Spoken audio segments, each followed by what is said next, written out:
It's refreshment time, folks. I have to return some videotapes. Are either one of these any good? I don't watch movies. Do you like scary movies, Sydney? You have a TV? No. I just like to read the TV guide. Read the TV guide. Don't need a TV. Books, records, films, these things matter. Call me shallow. It's the fucking truth. Over 1,600 titles, each for rent at just $2 the first night, and only...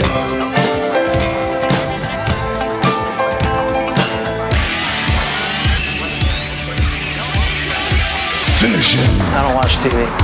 Yeah, but you are aware that there's an invention called television, and on this invention they show shows, right? Tonight on Six Ed World. Okay, I want channels 18, 24, 63, 109, 87, and the Weather Channel. Welcome to the Frog Brothers Podcast with your hosts, Justin and Alec. Hello and welcome to episode 44 of the Frog Brothers Podcast. I'm Justin. With me, as usual, as always, is Alec. Nicholas is on assignment cleaning toilets tonight, so he'll probably be back next week, assuming he cleans them correctly. Yeah, it just means we don't have someone fluffing us while we record. Basically, it just means there's not a weird-ass, grown-ass man sitting around in sweatpants scrolling Facebook while we record a podcast, and occasionally he remembers that he's supposed to look up information for us. Well, hopefully he does listen to this upon release, because I do want him to know there's an ad on Facebook I saw the other day that made me think of him, and it was about depression. And it was a woman talking about how she's like, I realized that I had worn sweatpants for 5 days in a row, and I needed a change.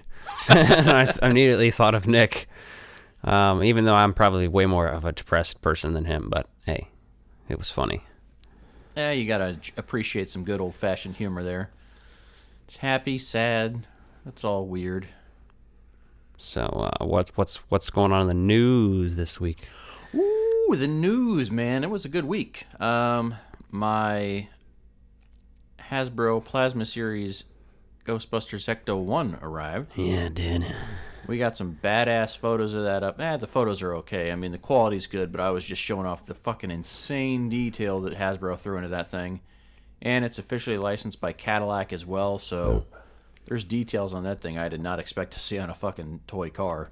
Windshield wipers sculpted into the mold on the front end of that thing. And then, which, by the way, I did take a look at the Fright Features Ecto. That one has the windshield wipers also. Oh, no shit. But I'm pretty sure it's just because Hasbro, so somebody, someone's aware of that level of detail. Yeah, a lot of people think the other one, the Fright Features one, looks bad, but I'm like, well, it looks cartoony, it looks different. That's what I like about it, actually.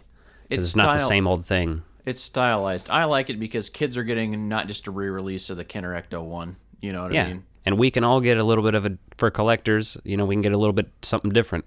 Yeah, and my kids will have something different that's still an awesome Ecto, but it'll have the gunner seat, which obviously was inspired by the rooftop gear of the Ecto from the cartoon series. Right. I love the detail inside that thing, though. The remote trap vehicle and the neutrino wand box that's actually seen in the movies and everything else. So now that I see that inside that car, I'm like, I know some people have already started making one for their Spangler wand, and I'm like, man, that's not a fucking terrible idea just to have that, especially for when you think about setting up your displays at a con or something like that, having your Spangler wand in that box and being able to display it. Yeah. So, because the news on the street is that Planet Comic-Con's going to be rescheduled again to August of this year, I believe. So that's the big local Kansas City Comic-Con that's pretty badass. Actually, really well done for a Midwest con and locally owned and operated. So shout out to those folks, because we're definitely looking forward to going to a con when it's safe to do so. Man, and Ectotron is on the way. Should be here tomorrow. After Craig on Yes Have Some mentioned that's the Muncher rookie card, man, I had to order one of those. I didn't get the original release just because I'm not a big Transformers fan. I'm not going to get the DeLorean or the... DeLorean, is that what it's called? DeLorean. I don't know. I say shit weird lots of times, and I probably trigger people. DeLorean. Princess Leia. Leia. Princess Leia Coca.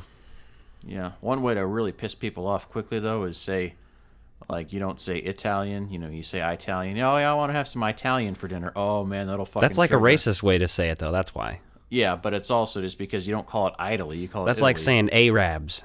Yeah, well, it's just ignorant, but it'll like just trigger them. Like, what? It's fucked up. We in no way endorse saying it that way. No, I wouldn't recommend it. No, if you're trying to piss people off or sever friendships or ruin your reputation, go for it. Yeah, this is 2021. Cancel yourself. That's how to do it.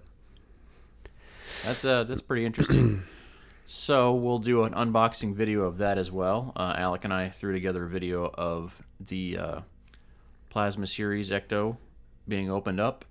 And for all the naysayers and haters and people worried about the figures from the Plasma Series not fitting, you have to realize that Hasbro had a 3.75-inch Star Wars line labeled the Black Series for a while. Now they've since discontinued using that title for it.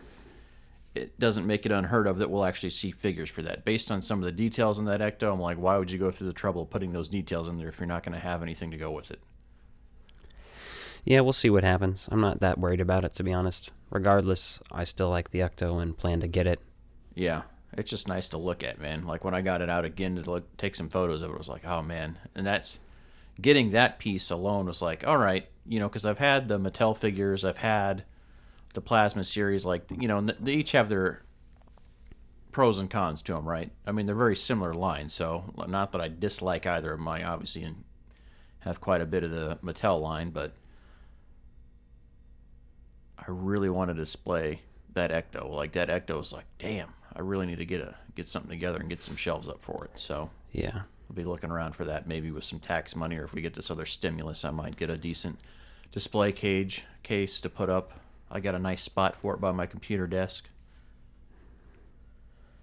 Yeah, I definitely can't wait to have all my Ectos displayed together. I have the Extreme Ghostbusters one, which is one of my favorites as well, because of all the different features on that. So yeah, that's a often overlooked but amazing. Yeah, your collection of that'll be great, just because that's kind of a lot of Ghostbusters fans don't have a huge Extreme Ghostbusters collection, and obviously you grew up with that, so I think that really allows you to have kind of a unique collection compared to many others.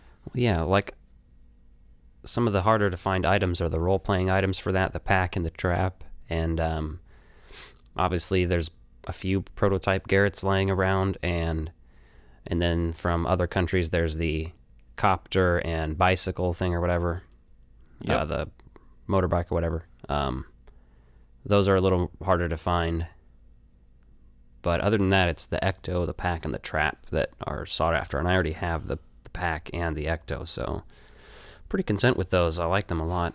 Yeah, I have 8 out of 12 of the figures that they did in that line too, so I'm really excited to see that like all gathered together in one place, especially since you pretty much got most of that in packaging. And I have 2 of the tapes out of 3 they released on VHS, and I'm always looking out for the third. Nice Frog Boys. Exactly. Frog Bros reference. Frog Boys. Justin's tired as fuck because we normally don't record at 12:30. Yeah, it's 12:30 at night. Normally we record about 9, but we had to watch one of our movies tonight, and we had a few other things going on, so we're a little bit off this week. So if I sound extra ignorant, just know that I'm sleepy. Probably sound no different than I do because I'm always stoned. Yeah, that's probably true. So check out our YouTube, because as he mentioned, we did do that Plasma Series review, and we also just did a review of the Ghost Popper as well as the new Stay Puft that just came out from Hasbro as well. So all 3 of those videos are on our YouTube. You can look at us up. Our YouTube channel is just the Frog Bros. So if you just search that up, we'll come right up. Yep, and if you have the Spangler wand, we've done some mod videos on that as well. So it's definitely a great source of information. So yeah, check out that YouTube. Alec has done a great job managing that and getting that up and running. So we're just trying to drive those up. Let us know what you want to see on there. Like we're trying to do some more videos on that. We're going to do some other mod videos on the Spangler wand, on Alec's wand. There's some things he wanted to do, so we're going to throw that together again just so you can kind of see the differences working from one to the next. Yeah, just judging from views, it seems people liked our mod videos a lot and our toy videos. So we're going to be trying to do some more of those. Anytime we buy toys and stuff, we'll probably try to review it, no matter if it's old, new, whatever it is. So, oh yeah, for sure. We're really trying to show some of that stuff off. Working on that. So Alec has been busting his ass on the YouTube, the social media front. I'm helping on some stuff, but he's definitely doing a lot of the legwork on video editing. So The other big piece that I wanted to throw out during news is the Empire Magazine article that dropped today. Everyone's losing their mind over it. It has a new image of the kids in the Ecto-1, which launched a whole other controversy of fucking man-children and whiny babies on the internet crying about, this isn't, show us the picture we want to see. Everyone just wants to see the classic guys in their gear. It's so funny to me because I'm like, dude, to be honest, even if those people weren't in this movie looks incredible to me. So even if it's kind of out of my head that Bill Murray and Dan Aykroyd and Ernie Hudson and all these people are going to be in this movie because of how good it looks regardless. So to be honest, I would see it and probably have just as much hype regardless if they were going to be in it or not. Exactly. And I don't see how people can't relate to being children because most of these people who are whining about it were children when the original came out, and they were people who played with the role-playing toys, and like that was your whole childhood. How do you not see that in this movie? Like, I don't get it. No, and those people clearly don't understand Jason Reitman's filmmaking, right? Because go back and watch some of that. Like, he tells compelling stories, but also puts interesting pieces in there. So, like, I just watched Up in the Air the other night for the first time. Yeah, I love that movie. Fucking great film. I mean, it really just talks about, like, life. And he's able to tell a story about life of stuff that lots of people go through, lots of stuff that people experience. So you add that with a comedy and some scary stuff, some horror elements, like, it's going to be a really, really emotional movie and really well done from what I've been gathering. So, yep, interesting to see that. But I did order the Empire magazine. We will break into the full-length article when that releases. Now that'll be shipping from the UK, so we'll see how quickly that turns around. That's the March issue. But Bill McConkey, I believe is his name. He's on Instagram. He does some fucking amazing art. He did the cover art for this one, and he's actually works for Empire Magazine now. But he has a really amazing real Ghostbusters toy line photo that he's done, or not photo, but drawing artwork. So pretty incredible, amongst other things. So if you grew up in the 80s and you have that nostalgia feel, he's got some prints and posters and shit that you would like. So, you add a Ghostbusters article with his artwork on the cover, all on board for that one. Yeah. And it's got a picture of Peter Venkman sitting next to a gremlin, so who the fuck doesn't want a picture of that? Oh, yeah. That was one of those things you dream over as, like, that would always been a fun crossover to see, even if it was cartoon format or something. There is a Ghostbusters episode with gremlins in at least Extreme Ghostbusters, but it's not the same kind of gremlins, but they do kind of like mention the same kind of folklore, so it's pretty interesting and cool to see. But I believe there's also a real Ghostbusters episode where they're at the car plant where they go and deal with gremlins in there as well. So makes sense. Yeah, that would be an excellent crossover, is to kind of see those two worlds combined. Then the last piece is that as we try to expand what we're doing, we're going to start trying to do a lot more videos as far as even just the weekly podcasts. We picked up a new piece of gear. We'll probably do a review on that as well, just because we know other podcasters listen to this and check it out, and anyone curious about doing anything like that. Kind of got a new all-in-one board that has the headphone amp, the mic pre's, and all the processing and stuff that we need, so we could do some really easy setups on the go and for live broadcasting. So that should be here this week as well. So we'll kind of tell you a little bit about it when we get it, just in case you're interested in the audio production as well. Yeah, I hope you're ready for annoying soundboards, because I'm getting some ready. They're going to really be hilarious, to me at least. Oh, yes, it's going to be great. We've already been working on an asinine list of stuff for soundboards to be using, so look forward to that. That being said, this week we're doing, Total Recall, X-Files, and we got a top 5 list. Probably going to start with Total Recall here. Hell yeah. So, and we're also dropping, before you'll probably even see this now, is our special episode with author Steve Perry, author of Shadows of the Empire. So that interview went so well, we just allowed that to be its own thing instead of part of this episode. So beyond that, the Shadows of the Empire talk isn't going to be super in-depth this week, but we will talk about a few things on there. So yeah. I got a few things there that I've been perusing around for the last few days and working on. So nice. Yeah. So check that out. Steve Perry, he wrote Shadows of the Empire. He also wrote a couple other Star Wars books. He wrote for a lot of cartoon series, including Real Ghostbusters, Extreme Ghostbusters, and Batman the Animated Series, Gargoyles. which is funny because, we have Extreme Ghostbusters and Batman the Animated Series in our intro, and we're covering Shadows of the Empire. It was surreal to talk to this guy, so go check it out. You can tell how flustered we are for a minute. It's pretty funny. Yeah, as we just get things going here and we realize, down to earth, super cool guy to have on for an interview. Really excited for everyone to see that and learn a little bit about it because, man, he's on point. Mm-hmm. There's lots of cool stuff to say about Star Wars, so check it out. But moving on. You know what I just watched? Me pulling a can off some moron's fist? Return of the Jedi. Did you see Alien? When that creature was in that guy's stomach? Oh my god!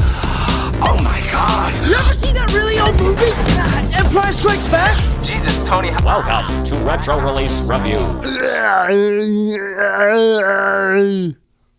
Oh shit, Arnold Schwarzenegger? I'm at the Frog Brothers podcast to talk about my smash comedy hit, Jingle All the Way. Those are my cookies. Put the cookies down! Now! So we're talking Total Recall. Another Schwarzenegger flick. Yeah. Paul Verhoeven. Or however you say his fucking name. Verhoeven.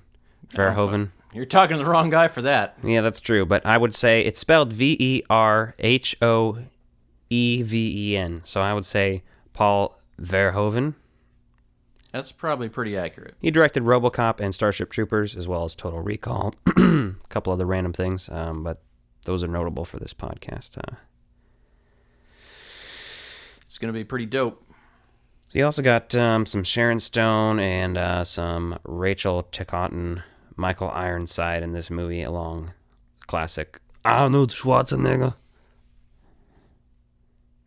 When did you see this for the first time? You saw this growing up? Yeah, I mean, it was always on, pay cable, and so I think you just were too young to be watching a lot of it, but it was, the type of shit Dad would have on, randomly, when he wasn't watching football or sports, so it was, you'd see I must have parts of it just here and missed there. that then, yeah, because... And so, I never actually sat down and watched the thing start to finish, so... Fuck, even Cliff and Troy, a couple guys I work with, were like, what the fuck's wrong with you? You haven't seen this? I mean, because I just watched it, I don't know, a couple of years ago, and I actually sat down to give it the time of day. Even when the reboot came out, I was just like, whatever. Now, I have seen that, too, as well, but...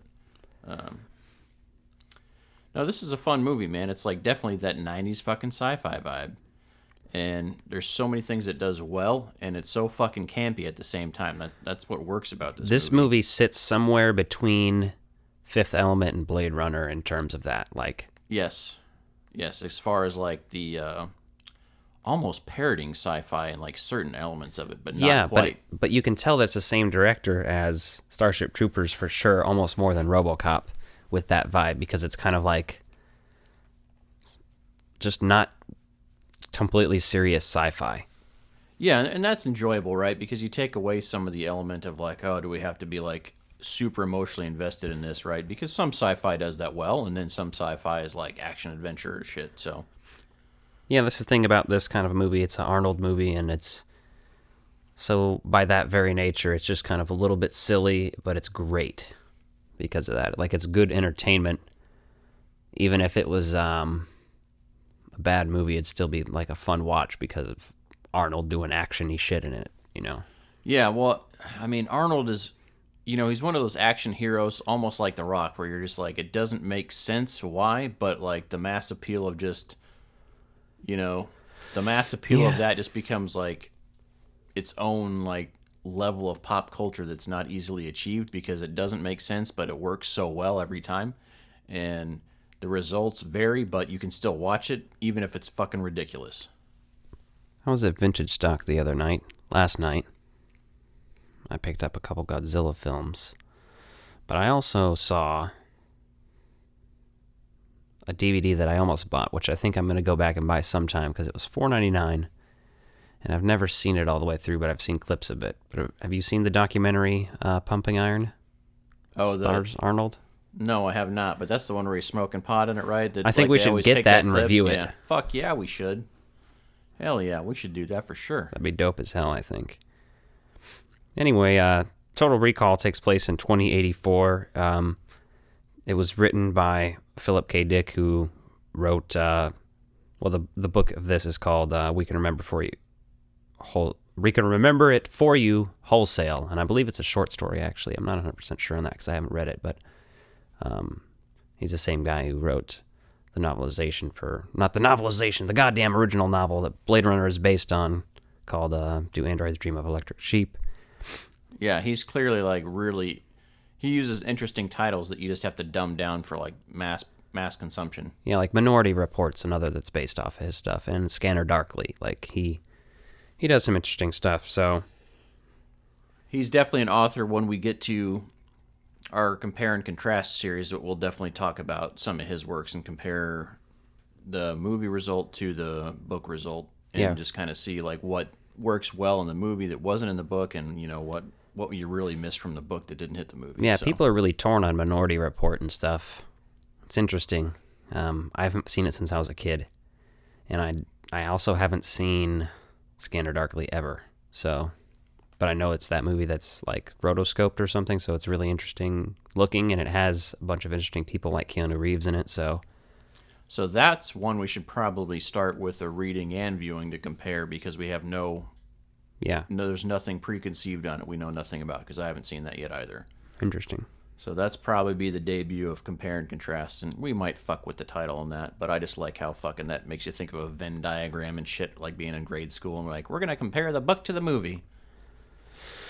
I need somebody to draw Justin with his shirt unbuttoned and Nick as Quado. Oh my god. That would be a great t-shirt. Fuck and yes. I'll be Arnold in that situation. That's actually not a bad idea. We'll draw you all ripped up and shit, rip just your face on there. Yeah. So if anyone's looking for a commissioned art piece, that's something we'd like to have in our future. So we'd probably be willing to come to some sort of formal agreement on a piece of that nature. Mm-hmm. Because who wouldn't want Nick growing out of them? In a spiritual sense. Of course. So, I love the aesthetic in this movie. That's one of the big things for me that drew me to it. When I saw it as an adult for the first time, I was going through what I'll call my synthwave phase, musically even, because I was doing a lot of music for a long while under the name Another Green World. I won't talk about it too much right now, but that's what led me to this movie. So I get a lot of inspiration from everything when I'm doing any sort of project. So music, I'll watch movies and it'll help inspire me musically, and I know a lot of people are that way. So Total Recall was one of those for me, and the aesthetic blew me away. The campiness is a little funny. Michael Ironside's one of those just good movie villains. He's just a good asshole, kind of like the same way Miguel Ferrer is. Yeah. Or was, I guess. I gotta say, though, that my favorite role that Michael Ironside has done is in Top Gun. And mostly because I like to quote the, "Yeehaw, Chester's dead." Which I always think he's saying, "Yeehaw, Chester's dead." Get your butts above the hard deck. I gotta love it. No, but he is a good villain in this, right? Because even though he's like the middleman villain, too. I'm gonna get that quote too for us. "Yeehaw, Chester's dead." Jester. I know, but I like to say Chester. Yeah, that just makes me think of Chester Cheeto. That's and then fucked I just up. think of snacks that I don't eat anymore. Yeah. Rip. Well, there's multiple reasons not to eat Cheetos anymore. Oh, yeah. There's a lot. For example, they were impeached twice. Yes. So Arnold plays Douglas Quaid / Carl Hauser, who's the double agent, whatever. He has memories implanted as Douglas Quaid, and that's a very interesting concept, and it's kind of confusing, but it makes for a good story.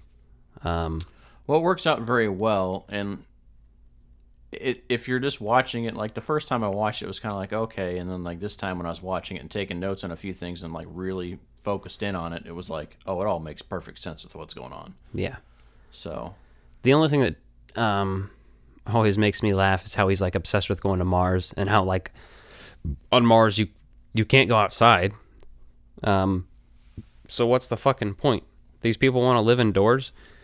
He wants to get off Earth. They don't make it clear that there should be a reason that people want to go to Mars.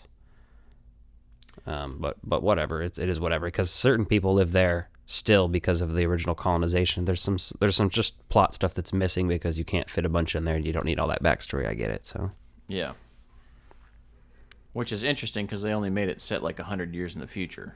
So there's some things that like don't jive super well with that, like when they buried the, and they're in the catacombs or whatever underneath the city where the dead bodies are buried, right? So they're basically saying, these are the forefathers, the people that they had to bury when they got here, and it doesn't quite jive well for just being 100 years. You're like, why do they look like they've been there for 800 years? Yeah, they look way older than that. So it's just kind of like, okay. And the original founders too would have probably had a better way to dispose of bodies scientifically too. Yeah, so you scientifically would have had a better plan for that, I would think. So. But I like how immediately, you kind of get a sense. You're like, why the fuck is Arnold Schwarzenegger a construction worker? Because he doesn't come across as a fucking idiot, right? So it already starts planting the seeds in your mind. They're like, okay, so what's going on with this? And then things start to go funny, and then he's like has this longing to like go to Mars and wants to do that, and then he hears about what's that company called? The Recall. The Recall company. It's spelled REKAL. No. Yeah, so he decides to go do this, and then gets in there, and then he has a schizoid embolism, is what they call it, which I found pretty interesting. They're like, oh, it's another schizoid embolism. I think that's what she thinks it was, though, but it's not actually what it was necessarily. Okay, but that makes sense. But basically, they imply that someone like has a bad reaction to it, or trying to wipe that memory brings back an old memory. Yeah, it's a very fascinating concept. I think that's why they did the remake of it and stuff, which I did see, but they changed a lot of things that. Like Mars isn't even in that movie, so it's kind of weird because Mars is the fucking whole point of this movie.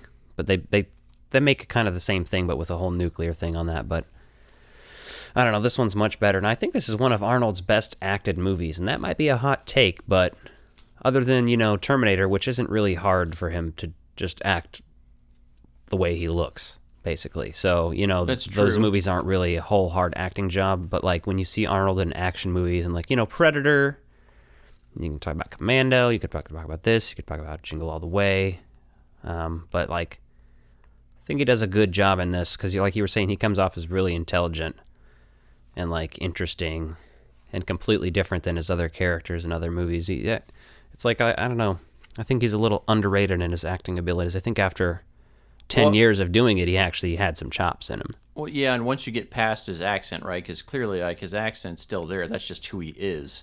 So once you try to once you try to get into the subtleties of who he is, like specifically when he's, Quaid.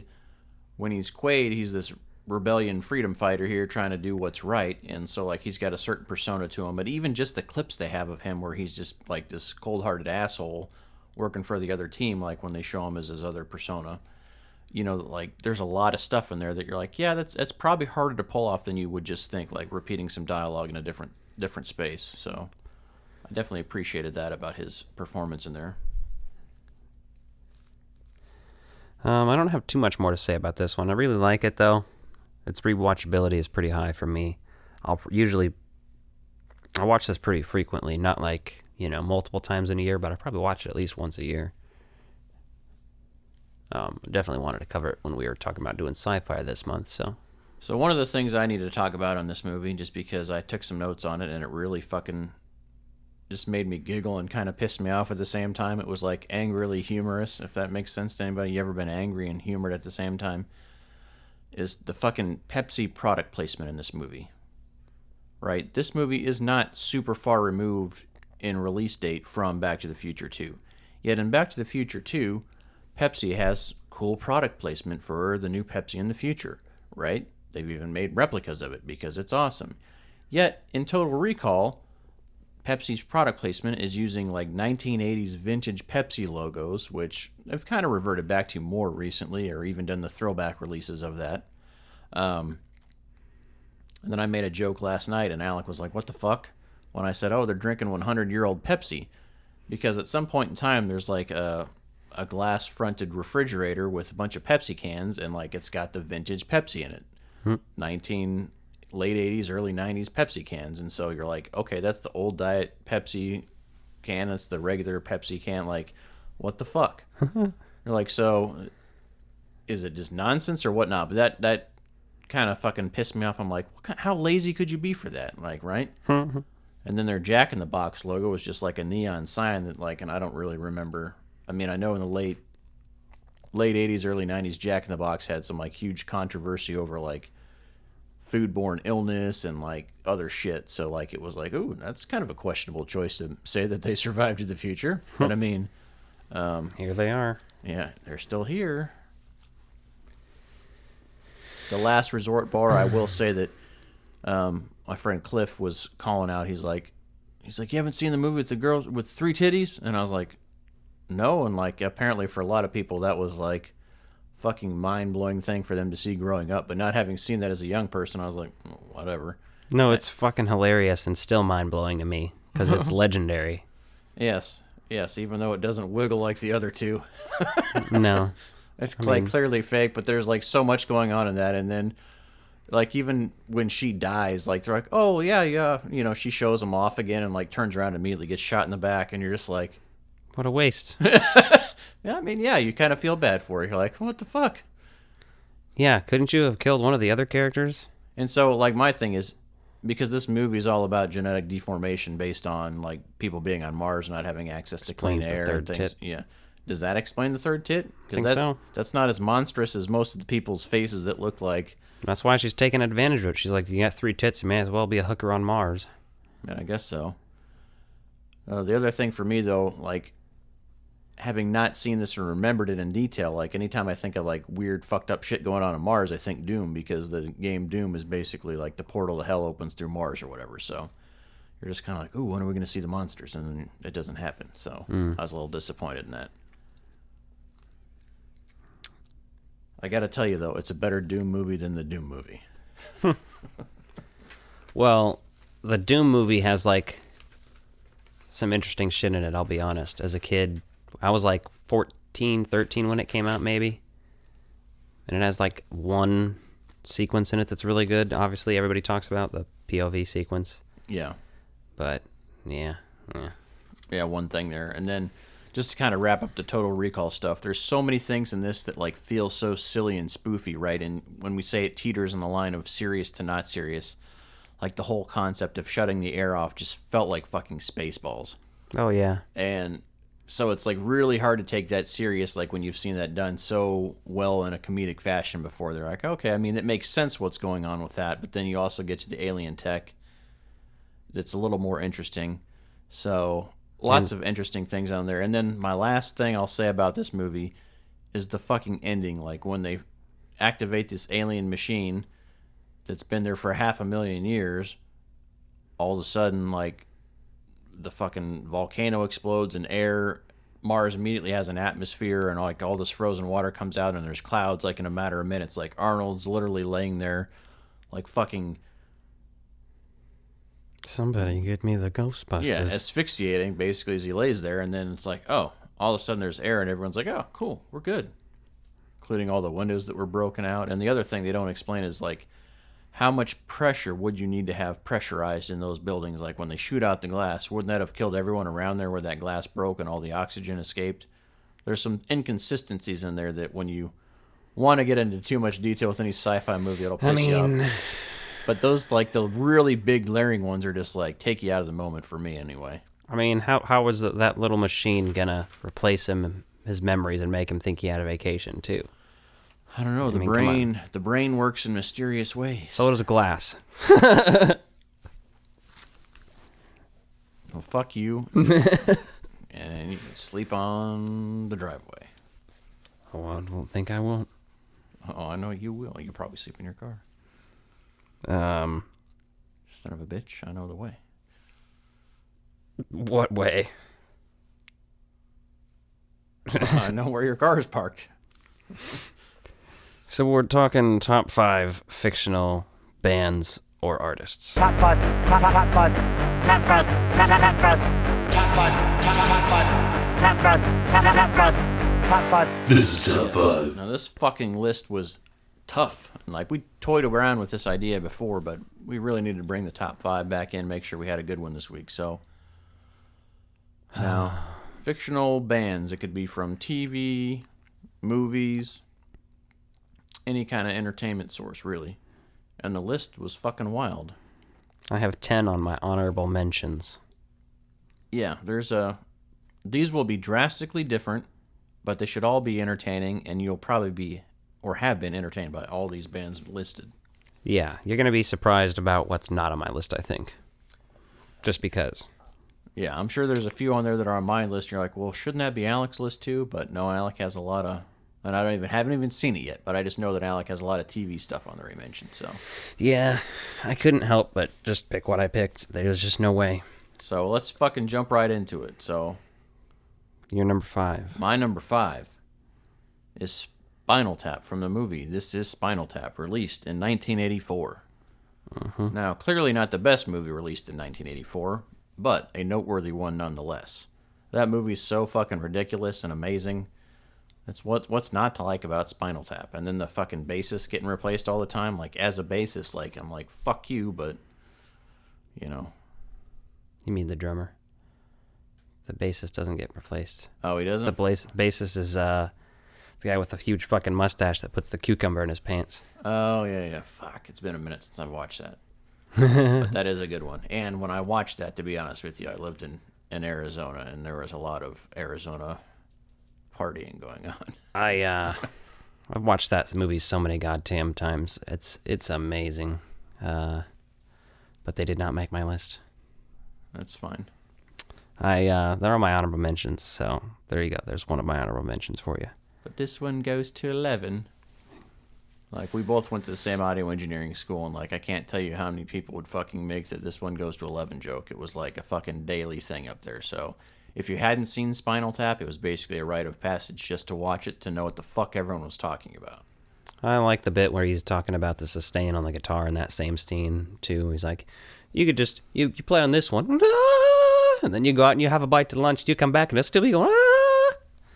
And then the shit where they're talking about Elvis, where they're talking about their previous bands and everything. If you know anything about, like, the history of rock and roll, it's all just fucking hilarious. It's just ridiculous. So my top 5, number 5, is Robin Sparkles, y'all, from How I Met Your Mother. Oh, God, Robin Sparkles, yeah. Let's go to the mall today. When you sing it like that, it sounds more like a Reggie and the Full Effect song. And I really want to fucking hear a Reggie and the Full Effect cover of that fucking song now. I'll do like a impressionist cover of what that would sound like. Yes, do it. That's a good shout out, though. That's a good call, because that's that was a lot of good flashbacks on there and a lot of good humor on that show, basically, around that character persona. So good. My number 4, Crucial Taunt, Wayne's World. I watched Wayne's World 2 last night. Yep. Actually, no, I watched Wayne's World 1 last night. I was meaning to watch Wayne's World 2 tonight, actually. Yeah, like, obviously, Crucial Taunt plays a role in both films. Second one's obviously much more subdued and really minimal compared to the first, but fuck that, like, that's such a good band. You're like, okay, that's cool. And, like, there's legit tunes on the soundtrack from it, so it's, like, actually well done and stuff, so. Even though my number 5 was Robin Sparkles, and you may not think it, these are listed as the top 5 artists that I would actually probably listen to. Yes. If they were real. And Robin Sparkles, I totally would, because I love some of that fucking 80s pop vibe. Yep. Synth pop. Oof. What's your number 4? Number 4 is from a television show as well. Mystic Spiral. From Daria. Jane's brother's band. Yep, that's that one was on the honorable mentions list. You know, that's definitely a good shout out there. That's always like very funny, like references to just 90s music and shit there, and it always worked great. And he's one of the best characters on that show. Yeah, that was way underrated show. I really wish that show had gone on longer. I do have the box set of it. It comes with all seasons and the movies. Some of the music has changed in it, though. That's the weird thing. But oh, really? Okay. Because of the licensing. Yeah. So what's your number? 2010. Scott Pilgrim versus the World. Sex-bob-omb. It's fun. The visuals in that movie are entertaining. The music's nothing crazy. I mean, it's kind of like what you'd expect on there, but it's fun just the way it's like the video game music mashup.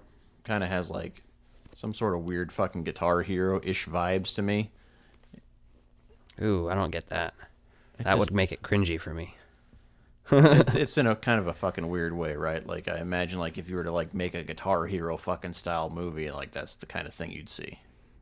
God, I hope not. You're lucky they never fucking made that movie. That's a Shark Tank idea for you right there, I think. All right, what's your number 3? Fucking A. Wild fucking Stallions. Number 3? Okay. Yeah, I mean, sorry, excuse me, Mr. Sex-bob-omb's number 3. I don't know where you're fucking, what planet you're on, dude. But yeah, Wild Stallions are number 3. Because, listen to their music. That's why they're number 3. They're still Bill and Ted. That's why they're number 3 also. It evens out. Okay, that's fine.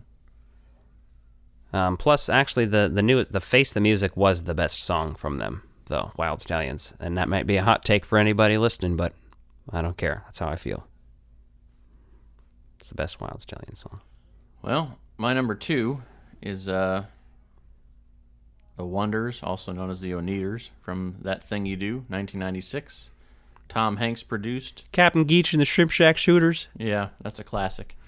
That's what I would have listed them as. That's one of my favorite movies as far as like musical movies go that has like a music subplot to it. Just because it's silly, it's campy, but it's also like throwback to like the early rock and roll days. So I feel like non-fictional biopics that have been made after that still don't capture like the music industry as well as this fake movie does. I get that. I love that movie so much. What's your number 2? Death Clock. Metalocalypse. Mm-hmm. Yep, that's the honorable mentions list for me. Death Clock is one of the most impressive things that's ever been done to cross over between, taking Metalocalypse and Death Clock one step further becomes the Gorillaz. You know what I mean? Yeah. This is barely more TV than band.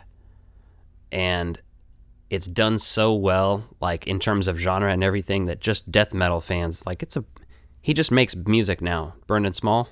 He doesn't even do Death Clock anymore. He has his own fucking band, and he just releases epic music like that. That's like power death metal and whatever, just genre-bending metal and shit. But it's pretty fucking incredible. And, yeah. Yeah. And a hilarious series, so. It's a good choice. I can respect that. Plus, you get a lot of music with that band, too. It's not like some of them, you just get one. Like with The Wonders, you get, 2 songs? Yeah, I think they only perform 2 songs in that. And then, really, they just perform the one. You only hear the other one, I think, once, so. Yeah, it doesn't show up all the time, so. I guess you get a little bit of, what's-his-face jamming around on drums and stuff, but that's about it. Yeah. I am Spartacus. What's your number 1? Wild Stallions, you dumb bastard. That's why I said that when it was your number 3. I wasn't criticizing you. I was just foreshadowing that it's my number 1. Yeah. What else to fucking say? Bill and Ted, man. Like, yeah, Crucial Taunt and Wayne's World's cool, and like Garth can drum, and Wayne plays a little fucking guitar.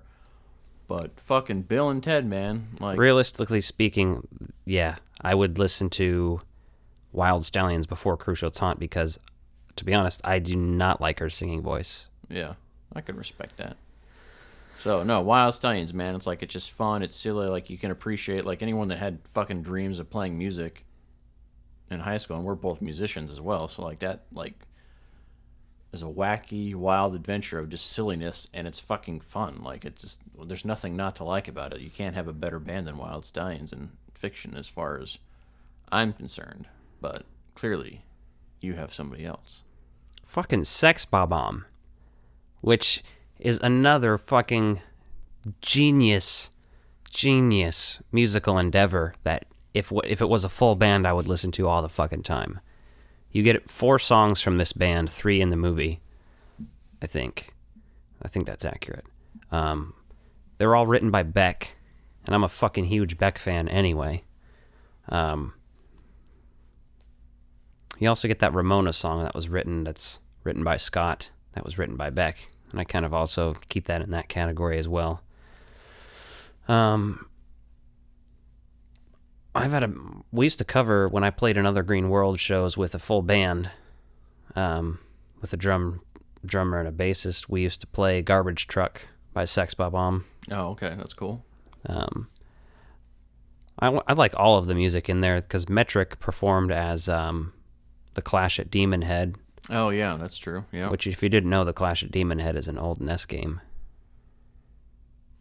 Nice. Interesting fact. There's also, what's it called? Clash and the Boys? Crash and the Boys, I think. Yeah, that's just a great flick as far as music That goes as well. band was performed by Broken Social Scene, another good band, and yeah, so that's my number one. Excellent. Now, honorable mentions, so fucking hold your breath. Don't hold your breath, because these lists are long. The Oneaters. That was on your list, but I had to put them on this because it's like they have one song in that movie, and like I said, I wouldn't listen to that over the other ones. Yeah, another honorable mention for me is the Blues Brothers, right? Again. I like the movie, but I'm not and I'll listen to the records for the ties to the movies pretty much, but I'm not going to ever go out and just want to listen to that for what it is other than a reference to the movie, basically, and the skits, you know what I mean? Yeah, I can understand that. Yeah, and then like Blues Brothers 2000 obviously really fucking tainted some of that for me. So it's like, yeah, Briefcase Full of Blues and some of the actual albums they put out before the movie and some of that stuff like works really well for them being an entertainment entity, and like that's cool, but at the same time it was much more than just a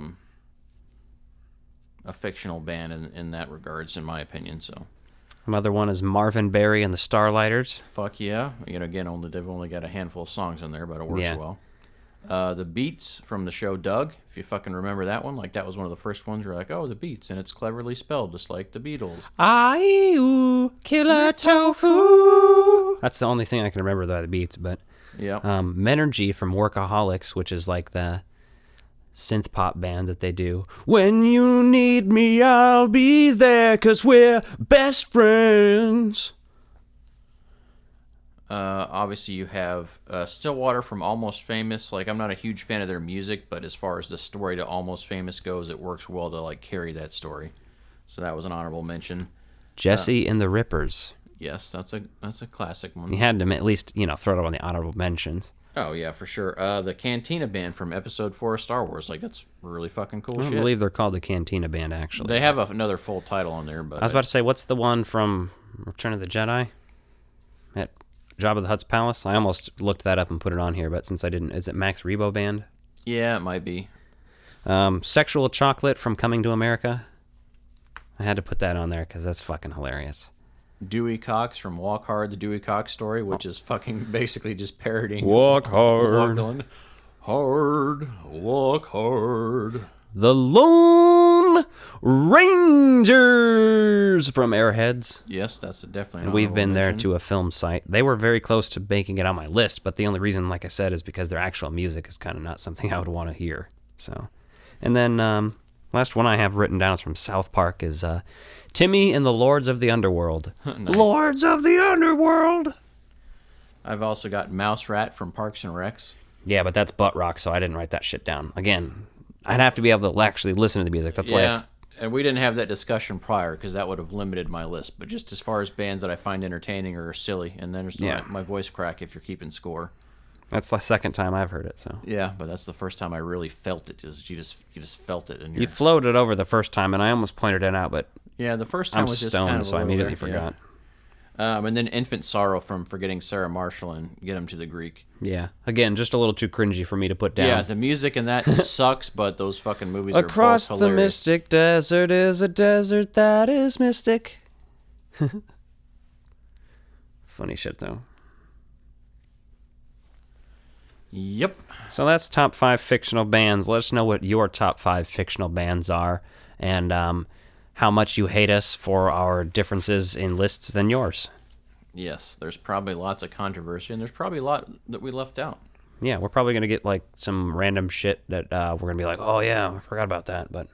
I mean, that's what we do. Yeah, what are you going to do? All right, so... the next movie we're talking about. You know what I just watched? Me pulling a can off some moron's vest? Return of the Jedi. Did you see Alien? When that creature was in that guy's stomach? Oh my god. Oh my god. You ever seen that really old movie?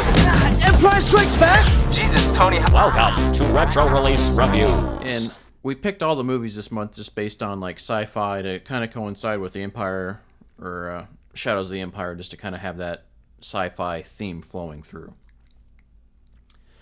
And this one is X-Files from 1998, Fight the Future. So, if you're a big X-Files fan, how could you not be? But, I mean, I guess, you know, everyone has shit they like and don't like, so no judgments here. Yeah, a lot of people like shit like NCIS and, like, Law and Order and just detective shows like that in general and procedurals. And I'm like, the closest I'll get to that is X-Files, and it's only because it's X-Files. Yeah, and there's some of those shows, like, I've seen episodes, you know, because for a long time, like... Well, when there was just cable and you fucking had no choice. You had to be subjected to whatever was fucking on. On cable, motherfucker. I'm talking about when I had fucking antenna and dial-up internet in my first couple of apartments. When I moved out, it was like, hook that antenna up, bitch. Guess I'll watch Clerks on VHS again. Yeah, pretty much. Pretty much. So, this is a classic flick, right? Kind of bridges a couple of seasons of the X-Files together, 5 to 6. And... it's all based on the alien conspiracy, so the overall ongoing story arc there that's kind of mixed and weaved throughout the entire series. And I forgot how good this movie is.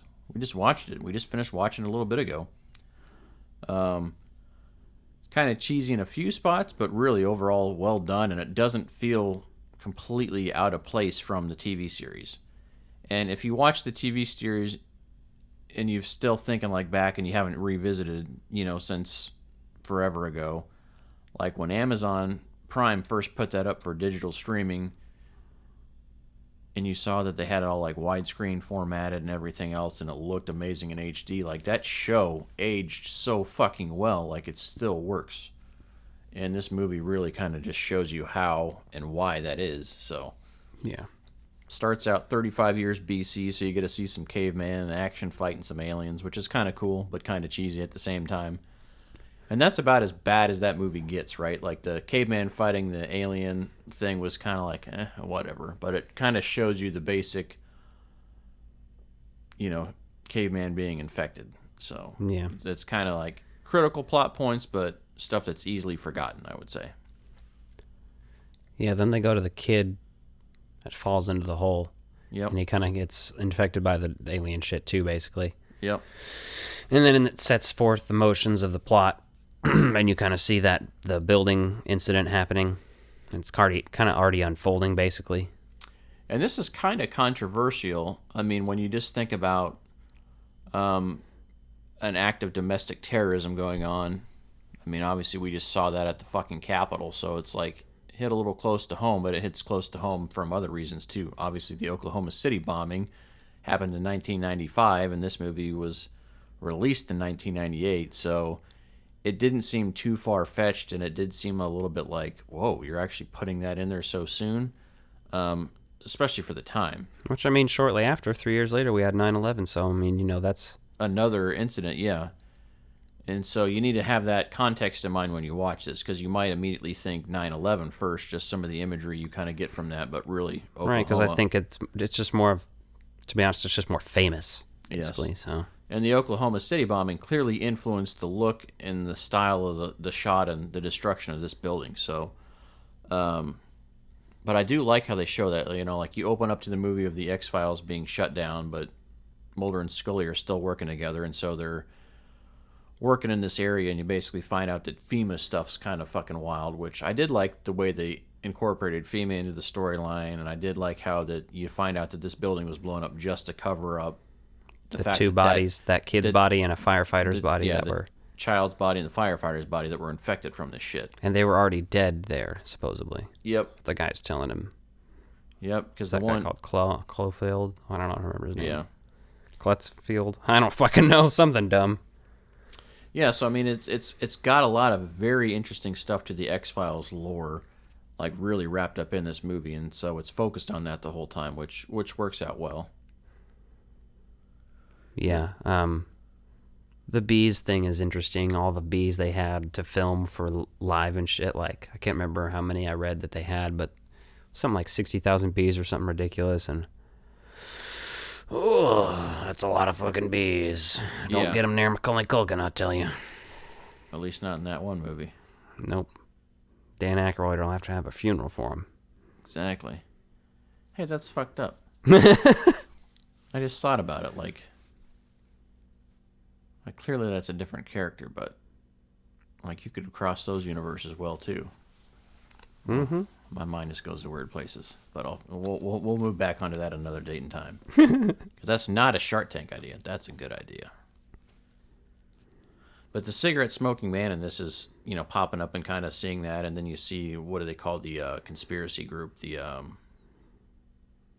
forget their actual title. Yeah, I don't know. They kind of refer to it as a couple different things. But and you see a big scene of them all conversing about the situation and like it possibly becoming public. And then the other thing that was interesting in this is the lone gunman make an appearance to save Mulder after he's shot after the bee sting incident. Which is cool to me. I always liked the lone gunman. So one of my favorite episodes of that series is there's like an origin story episode about how they met, and they met Mulder at the same time. So it was pretty interesting that they all came together and then. Yeah, I appreciate that. I think that was one thing where they kind of fucked up when they killed those characters off in the series. Like, I think it was a big mistake, but... We could talk about a lot of mistakes they made later on in that series, but... at this what are you point gonna in do? time, like, this is still prime X-Files, right? This Not is to still, spoil it for you. If you haven't seen it, probably skip over this section.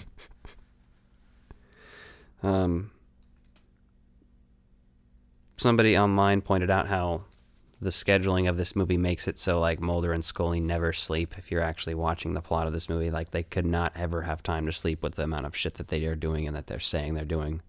Oh, during the timeline, yeah. Yeah, like breaking down genome codes and shit. Yeah. Yeah, that makes sense. It's just funny. It's just movies for you. And for the most part, even though you're dealing with aliens, like the movie feels pretty grounded in reality up until you get into the alien ship at the end of the movie, which is kind of silly and kind of funny. Well, yeah, that immediately reminded me of Independence Day, which, to bring it up now, there's a scene where Mulder's drinking at the bar, and he goes outside to pee because the men's room's locked and the women's room, there's somebody in there, so he's fucking wasted. He goes outside to pee, and all I can think is about how he's going to be arrested and registered as a sex offender. But instead, he starts to pee on an Independence Day poster, which was the director Chris Carter's, or I don't know if he directed this movie, did he? I'm not 100% sure. I actually didn't even see that, but he's the showrunner for X-Files, basically. The creator, yes. Yeah, and he was basically, he hated Independence Day, so. Which is funny, because they're both Fox properties, which is why they're allowed to, reference one another in there, so. Yeah, and I like them both. They're just different kinds of things, Totally different takes. I love aliens, so. Yeah, different takes on same kind of stuff, so. The well-manicured man is interesting because I'm not, I haven't watched the series long enough to know, like, what his role was leading into this. But, he obviously commits suicide by car bomb after he shoots the driver and, like, gives him the cure for Scully, which is kind of interesting because there's always, like, deep levels of fucked up stuff going on. And if you saw the last couple of seasons they did at X-Files, like, you see, like, that this whole virus thing is still, like, ongoing, so. One of the only things I don't like that they do several times in X-Files and they do in this movie is they try to like be like, the FBI is going to have to separate you two and the X-Files is shut down or whatever. They do that so many goddamn times in the show only for it to be restarted because of some event or something and reconvincing, and it's like it's just a plot device that gets old, and it's like it's interesting once, twice max, seasons way later, you know what I mean? But like it just gets old.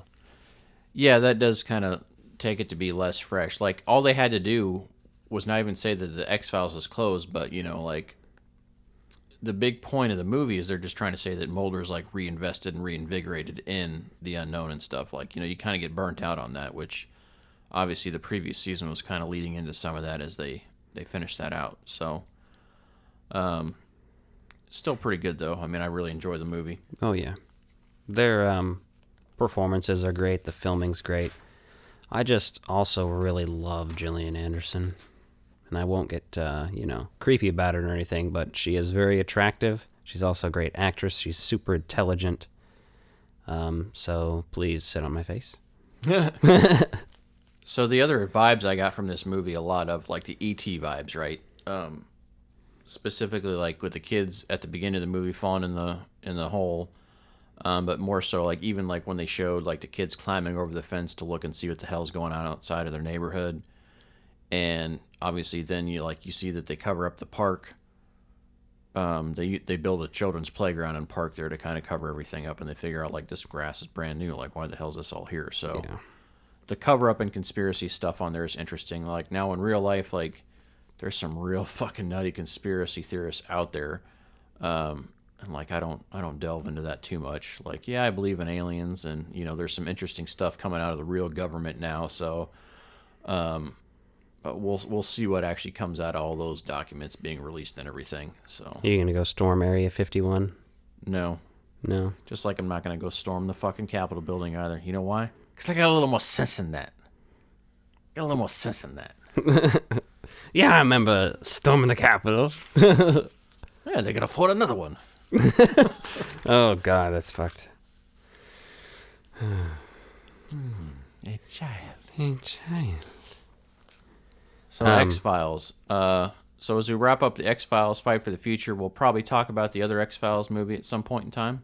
We'll probably do, I think X-Files, what we'll do is maybe like, after we've watched the series, we'll do like a series overview instead of like talking about each episode individually or anything, trying to do that. There's way too much to break. We could maybe do like down. a top 5 X-Files episodes at the during that episode, but it's about it as far as for future reference. We'll probably do top 5 Monster of the Week episodes and then top 5 Alien conspiracy story arc episodes. Yeah, makes sense.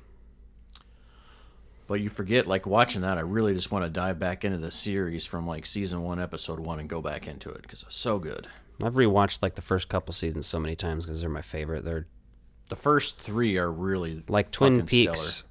They're like Twin Peaks for me. Like, I can just rewatch them, and it makes me want to watch the rest of it, so at least those first couple. Absolutely. So that's the main stuff we got this week, so obviously enjoy this episode, but please like and subscribe wherever you find us. So on Twitter, Instagram, Facebook, YouTube, obviously. So make sure you're checking out the videos we have up there. What else you want to throw? No, keep going. Oh, I was going to say, yeah, man, make sure you're checking out the Ecto 1 episodes. See what that's all about. Check out the Ghost Popper. Check out the Stay Puft video. And then most importantly, Steve Perry interview is going to be live on our Steve YouTube Perry interview, 10 a.m. on Tuesday. So by the time you're hearing this, it's probably already live. It's also going to be on our Buzz. It's probably also going to be on our... We'll have a video version and just the audio available for you, if that's what Alec is trying to say. Yeah, I'm going to have to edit this because I just couldn't fucking talk for a minute there. So, speaking of Shadows of the Empire, though, I did want to talk about that just for a quick minute. Obviously, that's the theme of the month. So we want to spend a few minutes on it. So I'm trying to complete out my basic series collection. So I bought the Boba Fett vs. IG-88. So that should be coming and arriving soon. So excited to have that this month. I'm working on a Slave 1, but those are so fucking expensive. We'll see what happens. Not crossing my fingers after the last one got sniped from me. If you got a lead on one or one you want to sell for a reasonable price, fucking hit me up and let me know. Talk to me. Talk to me, Goose. Talk to me, Goose. And Alec and I did a little review of a speed playthrough of Shadows of the Empire, and that brought back so many memories.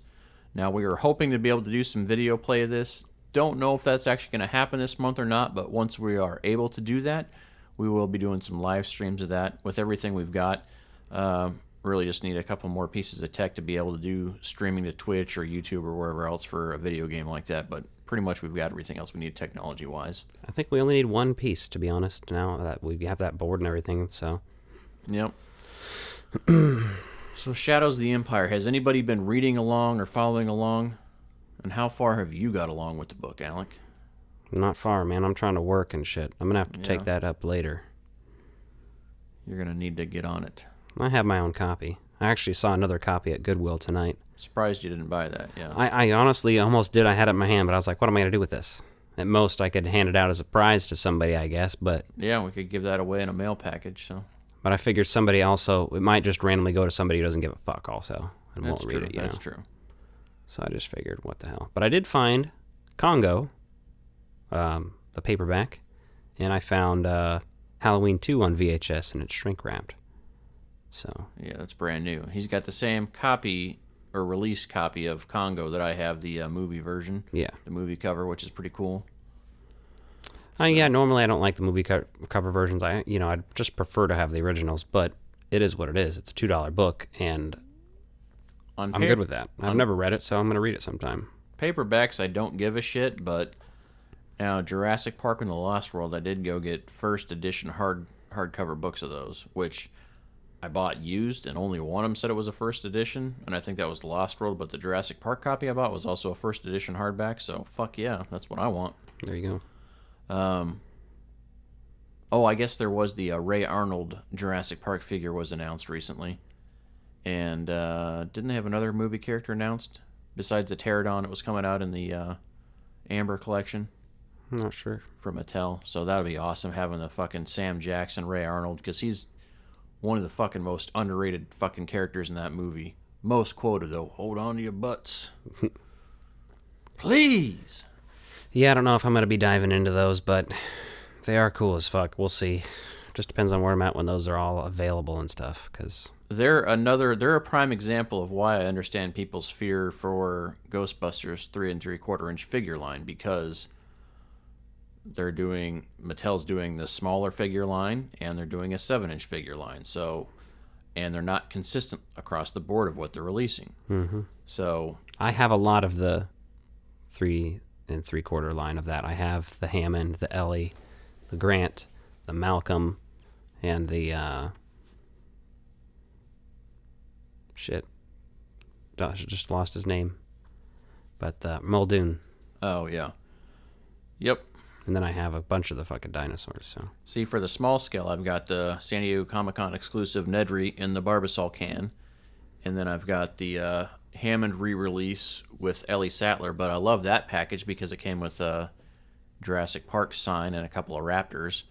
So it's just like getting consistency between the two scales of figures they have to get all the characters you want. You're like, I want a whole series, a whole collection. And to be honest with you, right now, some of the Amber collection, the 7-inch figures, all I ever see is the fucking Raptors from Jurassic World, and I'm like, whatever. Well, they go in a thing, and it's like...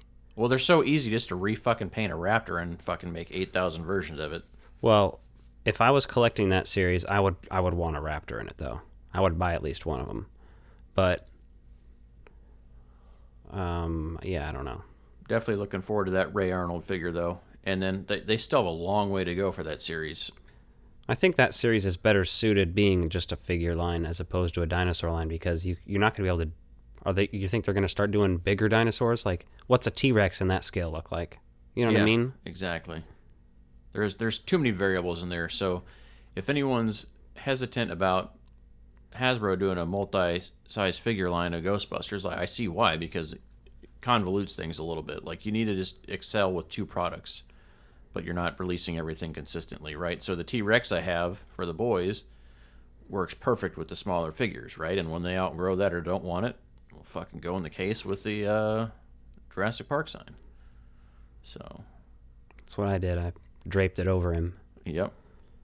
I had one of the older model T-Rexes because I bought on eBay for like $25 or something. But yeah, which still roars and moves and stuff, but it doesn't do the shaking or whatever that yours does. Like, has a seizure. It's the same base. Pretty much, yeah. Same base sculpt. I think they just upgraded the inside. Yeah, and the paint job's a little different because they have a lot of different paint jobs in those. But and they're all fucking inconsistent product. At some point, I am going to go back and collect the Jurassic Park and Lost World lines. Now, I'm not going to go into number 3, but I'm going to collect those at some point. I don't know how long in the future that'll be, but it's going to happen.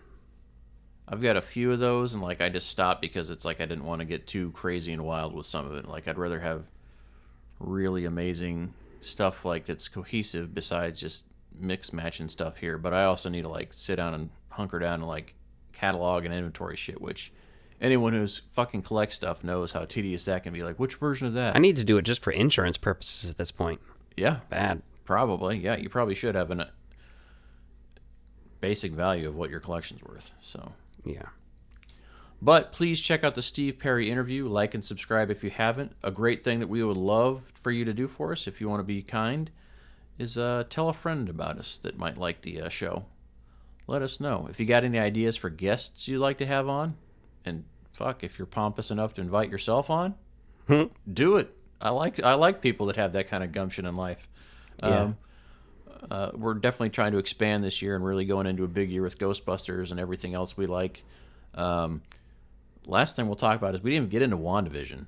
Yeah, we're going to talk about that probably next week, starting next week a little bit. We will be talking about that. We probably may not break down every episode, but we will be talking about just the overall story arc. Just initial opinions I've seen from people. It seems to me like a lot of people forget that this is supposed to lead directly into...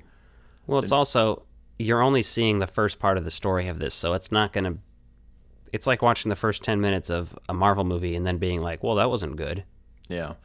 But this is supposed to lead into Doctor Strange and the Multiverse of Madness. So there's a lot of things in this show that are going to kind of lead you up and just psychologically prepare you for Marvel to do some shit they haven't done before. Yeah. So I think that's the big piece people are forgetting on initial views. But we'll have more information on that. And then again, Jurassic Park talk. Jurassic World Camp Cretaceous Season 2 is getting ready to launch really quick, so we'll be talking about that as well. So definitely excited to see that coming back up. Definitely excited. Definitely Walmart. Definitely Kmart. Whichever line you're in. Anyway, we will see you next week with more amazing content, and we'll see you soon. These are my dinner guests, the Frog Brothers. Frog Brothers. These are my dinner guests, Frog Brothers. Frog Brothers. These are my dinner guests, the Frog Brothers. Frog Brothers. These are my dinner guests, Frog Brothers. Frog Brothers. These are my... Shut this off. Shut these all off.